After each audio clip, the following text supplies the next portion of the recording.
Curious as to how much it built. Okay, that's a lot. Is it safe to call this year the year of the setting powder? I mean, the past couple of years were blushes, and last year I think was foundation at Sephora. Ulta, maybe it's the year of the setting powders. I just tried the About Face one. They just dropped the Juvia's Place one at Ulta. I know it's been out, but this is my first time trying it because I am not paying for shipping. Once it hits the $7 for shipping, that's when I click out of the cart and I'm not buying it anymore. Juvia's Place seems to be starting out with quite the bangers at the beginning of the year. This just dropped at Ulta and they put out a new cream blush. I'm on my way to brunch, so I figured let's try out some new makeup. I did get my brows laminated and tinted. I have a full video of that because I've been talking about getting my brows laminated for a minute, and when I first saw them, I was in shock. But now, I feel like my brows look good.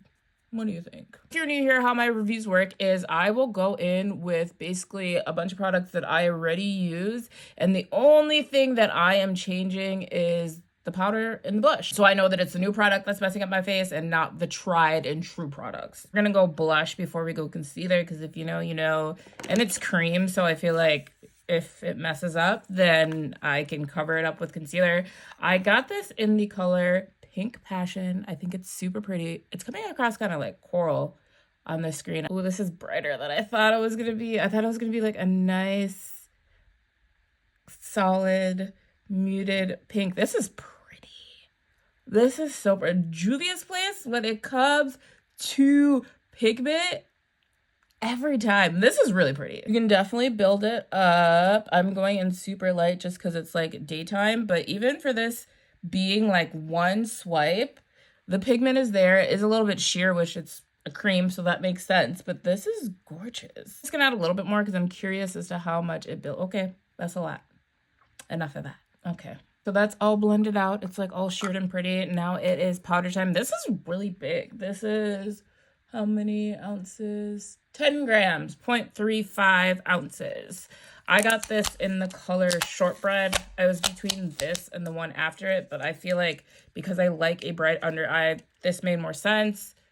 I might just, let's just tap it out into, I always do a pressed powder and then I put on a loose setting powder on top. I'm going to do one side, just the pressed and the powder, and then one side just the loose setting powder. Going in with our first little tap, I'm gonna tap this out on my hand first, and then we're going to press it in.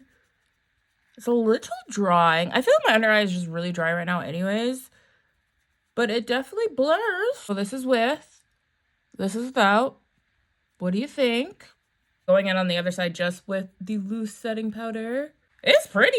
It's definitely pretty. I think I like it. It definitely blurs. I'm wondering if it's because it's the winter and my skin is so freaking dry that all of these setting powders feel like my under eyes are really dry. I'm gonna assume that this is the color that it's supposed to be. So I'm gonna go over it just a little bit with powder blush. Yeah, that looks about the same. This is volume 5. Set my face with the LYS. And then I'm going to change and we'll check back in and see how the face is looking. So far, the face is looking good. I actually think it came out really well. I really like the cream blush. I may get it in more colors, but it's super pretty. It's super subtle. You can clearly build it up like the way that I showed you, or you can keep it like pretty sheer. The powder, I don't think is bad. It definitely blurs.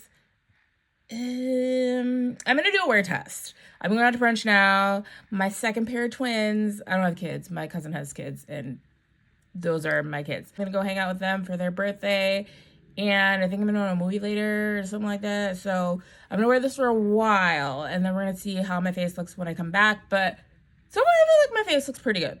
I do think it looks pretty good. And this is a $25 powder, so I'm back. It's literally been like 8 hours. I left my house at like 11 something, and now it's like almost 7 o'clock. This is what my face looks like. I think it looks pretty good. What do you think? I do think the powder is pretty. I did like catch myself in the sun a couple times and I was like, oh, my base is kind of eating. So what do I think? I actually really like this. I mean, if you already have something like this, I don't think you need it, but it is really pretty. And as you saw, it added quite a bit of coverage. I think this is a great setting powder if you don't already have something like it. I already have something like it, so I don't feel like I need it. It is really pretty if you're looking for a good drugstore or affordable powder. I think this is something you can definitely pick up. But the only thing that I think that I'm keeping is this because it is super pretty. If you have tried either of these, comment down below and let me know what you think. If there's any other setting powders that just came out that you think are great that I should try, also comment down below and let me know.